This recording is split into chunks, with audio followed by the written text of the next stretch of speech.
Hello అండి, ఎలా ఉన్నారు అందరూ? Welcome to Jahan journeys YouTube channel. ఈసారి కూడా ఎప్పటిలానే ఒక కొత్త వంటకంతో వచ్చేసాను. అదేదో కాదండి, ఎంతో హెల్దీ అయిన పాలక్ పన్నీర్ రెసిపీ. దీనికోసం ముందుగా స్టవ్ మీద ఒక గిన్నె పెట్టుకొని సగం వరకు నీళ్ళు పోసుకొని మరిగించుకోవాలి. ఇప్పుడు మరుగుతున్న నీటిలోకి ఒక పెద్ద పాలకూర కట్ట కాడలు తీసేసి ఆకులు మాత్రమే వేసుకోవాలి. ఇప్పుడు పాలకూరని వేడి నీళ్ళల్లో మగ్గించుకోవాలి.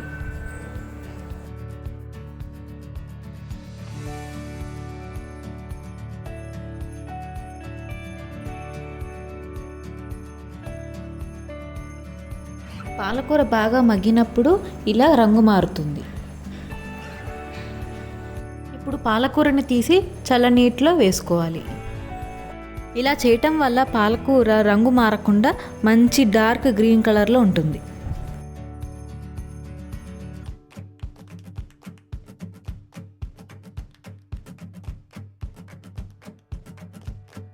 పాలకూర పూర్తిగా చల్లారాక మిక్సీ జార్లోకి తీసుకొని ఒక 3 పచ్చిమిరపకాయలు వేసుకొని బాగా గ్రైండ్ చేసుకోవాలి, మెత్తని పేస్ట్ లాగా.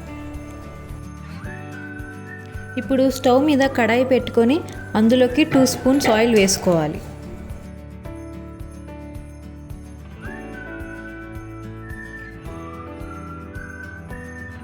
ఆయిల్తో పాటు నేను 1.5 టీ స్పూన్ బటర్ కూడా వేసాను. మీ ఇంట్లో బటర్ లేకపోతే నెయ్యి కూడా వేసుకోవచ్చు.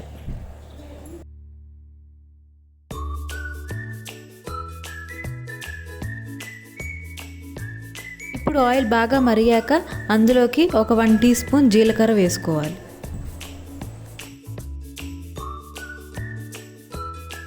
అలాగే 2 లేదా 3 ఎండుమిర్చి వేసుకోవాలి.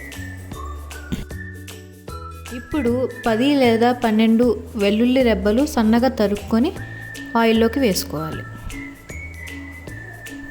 అలాగే చిన్న అల్లం ముక్కని చిన్న చిన్న ముక్కలుగా కట్ చేసుకొని వేసుకోవాలి.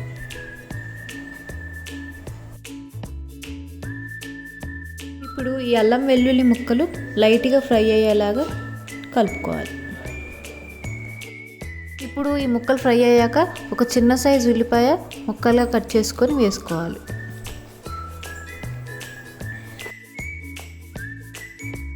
ఇప్పుడు ఈ ముక్కలన్నీ లైట్ బ్రౌన్ వచ్చేంత వరకు ఫ్రై చేసుకోవాలి. ఈలోపు మనం పన్నీర్ని చిన్న చిన్న క్యూబ్స్గా కట్ చేసుకోవాలి. దీనికోసం నేను 200 గ్రామ్స్ పన్నీర్ తీసుకున్నాను. నేను పన్నీర్ని ఫ్రై చేయట్లేదు, కావాలంటే మీరు ఫ్రై చేసుకుని వేసుకోండి. ఫ్రై చేస్తే కొంచెం పన్నీర్ అనేది రబ్బర్ ముక్కలాగా అయిపోతుంది, సాఫ్ట్గా ఉండదు. పాలక్ పన్నీర్లోకి సాఫ్ట్గా ఉంటేనే బాగుంటుంది. చూసారుగా, ఉల్లిపాయ ముక్కలు లైట్ బ్రౌన్ కలర్లోకి మారాయి. ఇలా లైట్ బ్రౌన్ వచ్చేంత వరకు వేయించుకోవాలి. ఇప్పుడు ఇందాక పాలకూర పేస్ట్ని చేసి పెట్టుకున్నాం కదా, అది ఇందులోకి వేసుకోవాలి.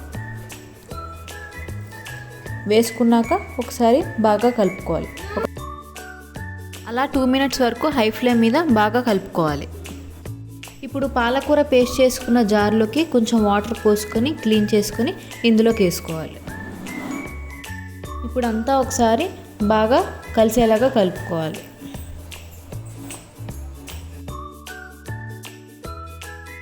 ఇప్పుడు ఇందులోకి చిటికెడు పసుపు వేసుకోవాలి.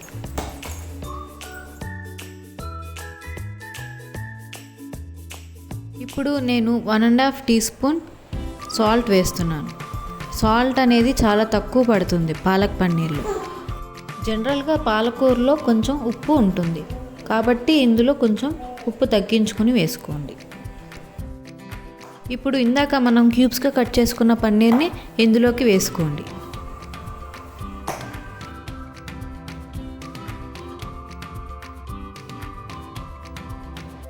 పన్నీర్ ముక్కలన్నీ వేసుకున్నాక ఫ్లేమ్ సిమ్లో పెట్టుకొని ఒకసారి బాగా కలుపుకోవాలి. ఇప్పుడు పక్కన స్టవ్ మీద చిన్న కడాయి పెట్టుకొని ఫ్లేమ్ సిమ్లో పెట్టుకొని అందులో కసూరి మేతి లైట్గా ఫ్రై చేసుకోండి. ఇలా ఫ్రై చేసుకోవడం వల్ల కసూరి మేతిని మనం చేత్తోని ఈజీగా పొడి చేసుకోవచ్చు.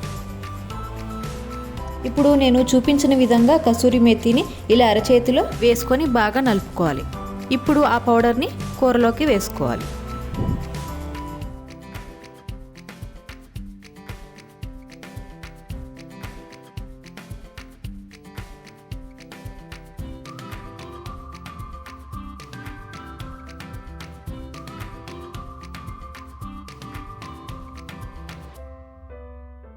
కసూరి మెతి వేసుకున్నాక ఒకసారి బాగా కలుపుకోవాలి.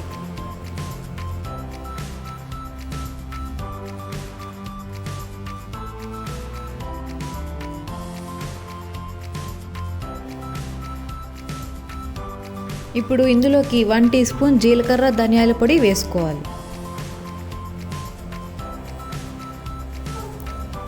ఇప్పుడు ఒకసారి బాగా కలుపుకుందాం.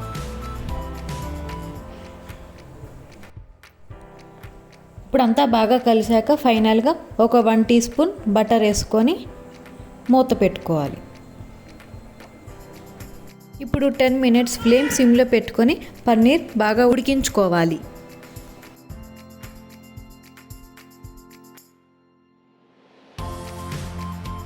ఇప్పుడు లాస్ట్లో దింపేసే ముందు ఫ్రెష్ క్రీమ్ యాడ్ చేసుకోవాలి. ఫ్రెష్ క్రీమ్ యాడ్ చేసుకోవటం వల్ల కర్రీలో ఒక మైల్డ్ స్వీట్నెస్ అనేది వస్తుంది. ఆ స్వీట్నెస్సే కర్రీ మొత్తానికి టేస్ట్ తీసుకొస్తుంది. సో ఇది మాత్రం మర్చిపోవద్దు. క్రీమ్ యాడ్ చేశాక ఒకసారి బాగా కలుపుకోవాలి.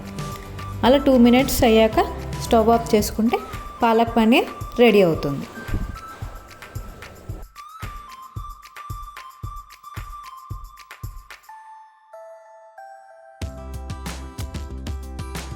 చూసారుగా పాలక్ పన్నీర్ ఎలా చేసుకోవాలో. మీరు కూడా మీ ఇంట్లో పాలక్ పన్నీర్ మీ ఇంట్లో వాళ్ళందరికీ చేసి పెట్టండి. మీ ఇంట్లో వాళ్ళందరూ టేస్ట్ చేశాక ఏమన్నారో ఆ కమెంట్స్ని నాకు కమెంట్ బాక్స్లో చెప్పడం మాత్రం మర్చిపోవద్దు. ఈ వీడియోను చివరిదాకా చూసినందుకు థ్యాంక్ యూ సో మచ్ అండి. అలాగే వెళ్ళే ముందు కొంచెం మా ఛానల్ని లైక్ చేసి షేర్ చేసి సబ్స్క్రైబ్ చేసుకోండి ప్లీజ్. ఉంటాను మరి, బాయ్.